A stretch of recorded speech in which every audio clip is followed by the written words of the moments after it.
বাঙালির প্রিয় কচুর শাক, তাও আবার চিংড়ি মাছ দিয়ে। তো এখন ভালো করে কেটে নিচ্ছি, অনেক বড়।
দেখুন বন্ধুরা, কচু শাক কেটে নিয়েছি, এখন ভালো করে ধুয়ে নেব।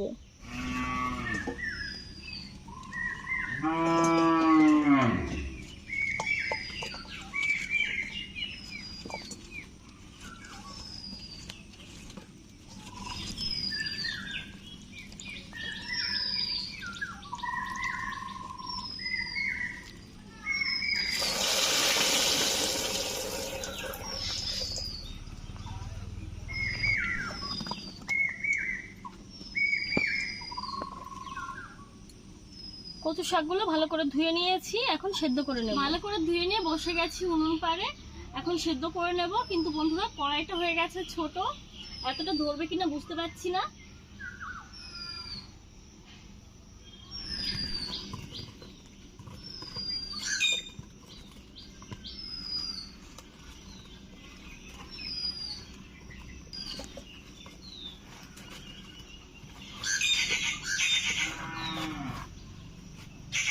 লবণ,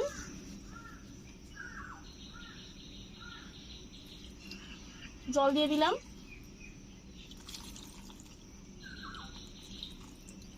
কচু শাকগুলো সেদ্ধ করে নেব।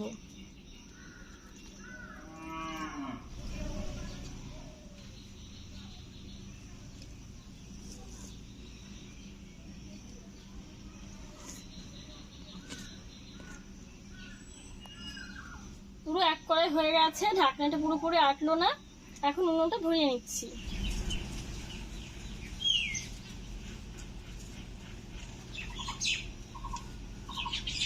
ভালো করে সেদ্ধ করে নিচ্ছি। আর এই কচু শাকটা সেদ্ধ হতে হতে আমি চিংড়ি মাছগুলোকে ভালো করে খোসা ছাড়িয়ে ধুয়ে নেব।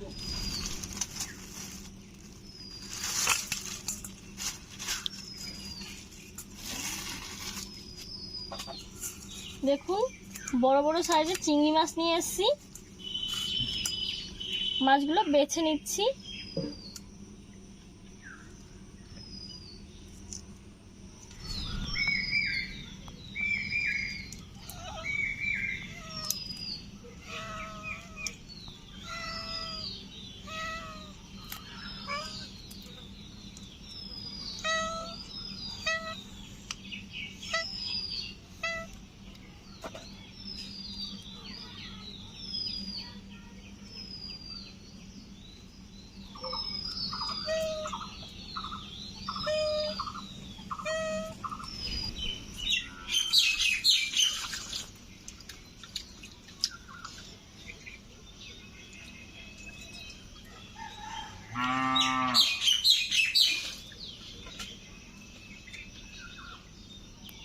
চিংড়ি মাছ ভালো করে ধুয়ে নিয়ে চলে এসেছি। এখন দেখছি কতটা সেদ্ধ হয়েছে।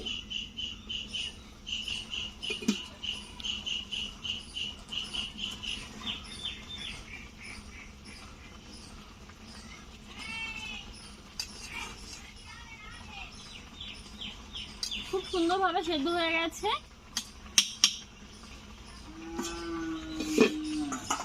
এখন নামিয়ে জল ঝরিয়ে নেব।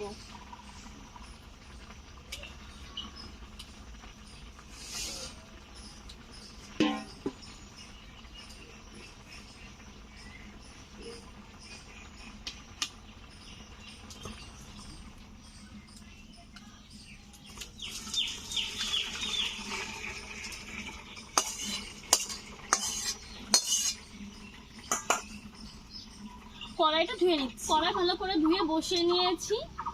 এখন এই বাদামগুলো শুকনো খোলায় ভেজে নেব।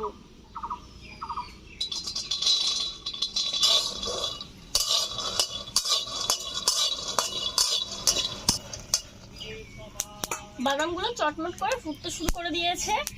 দেখুন কয়েকটা ফেটেও গেছে।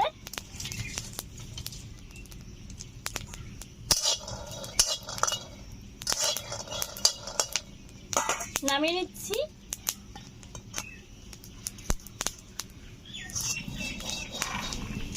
কড়াইতে দিয়ে দিচ্ছি সরিষার তেল।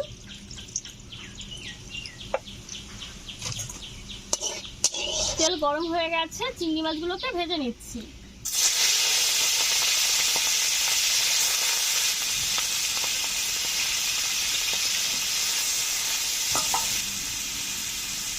দিয়ে দিচ্ছি সামান্য একটু হলুদ গুঁড়ো।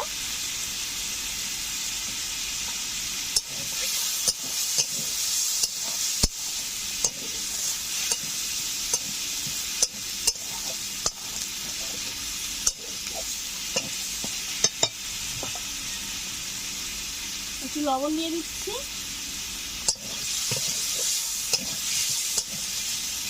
চিংড়ি মাছগুলো প্রায় ভাজা হয়ে যাচ্ছে। দিয়ে দিচ্ছি 2টো শুকনো লঙ্কা, 1/2 চামচ কালো জিরে।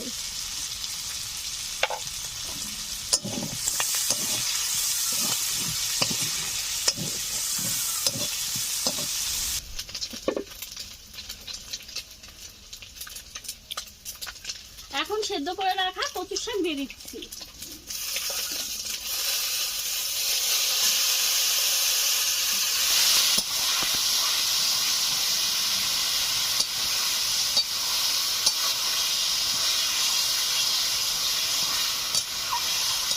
এখন দিয়ে দিচ্ছি কাঁচা লঙ্কা চেরা, সামান্য আর একটু হলুদ গুঁড়ো দিয়ে দিলাম।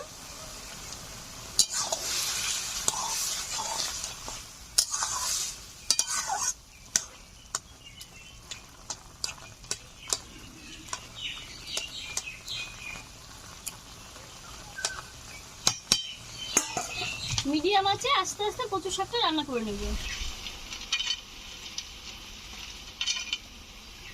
ভালো করে ডলে বাদাম থেকে খোসা তুলে নিয়েছি।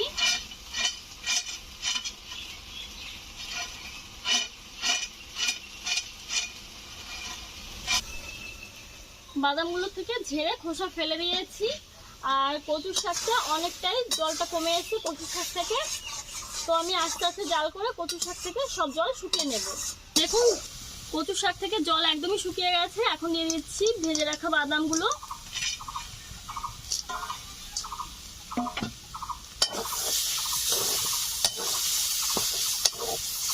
কচুর শাক এরকম ভাবে শুকনো শুকনো করে রান্না করতে হয়, তা না হলে কিন্তু অনেক সময় গলা চুলকোতে পারে।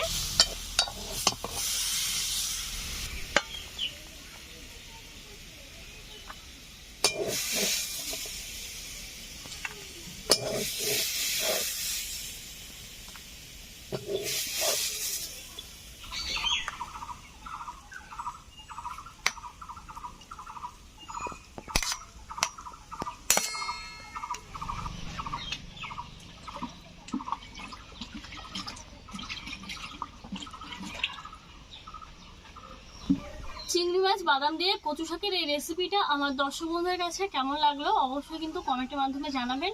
এই ধরনের গ্রাম বাংলার আরো নিত্য নতুন রেসিপি দেখতে হলে অবশ্যই আমাদের চ্যানেলটিকে সাবস্ক্রাইব করে চ্যানেলের সাথে থাকবেন। আজকের মতো এখানেই শেষ করছি। নতুন রেসিপির সঙ্গে কাল আবার আসবো। ধন্যবাদ।